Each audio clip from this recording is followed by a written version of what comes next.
For this problem, we are going to do a row operation that'll give us a new row 2. To start this problem, we'll make a matrix and we will multiply each element in row 1 by -3 and then add that to the corresponding element in row 2 to come up with our new row 2. So I'm going to have -3 times 1 plus 3, and then I'm going to have -3 times -2 plus -5, and then -3 times my 1 plus 2, and I'm going to have -3 times -2 plus a 1. Everything else is going to remain the same in my matrix. I'm going to have 1 and 0 still, -2 and -4, 1 and 5, and -2 and -32. Now let's perform that math and get our new matrix. I'm going to have -3 times 1 plus 3, which is 0. And then I'm going to have -3 times -2, which is +6, plus a -5 is a 1. Then I'm going to have -3 times 1, which is -3, plus 2 is -1.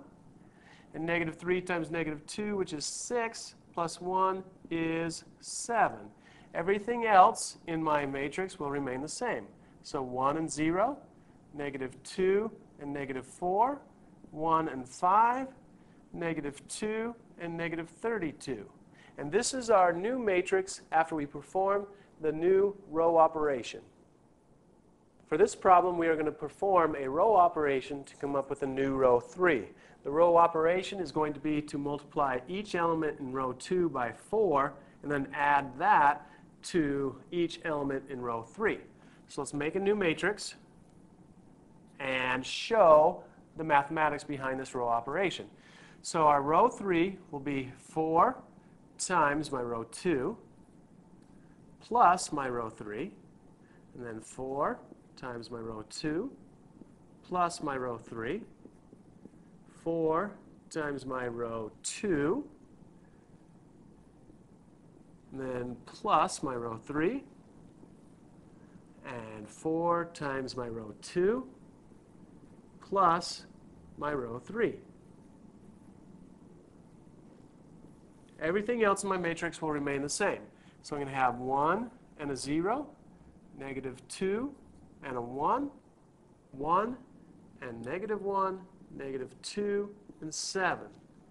Now let's perform the mathematics and get our new matrix.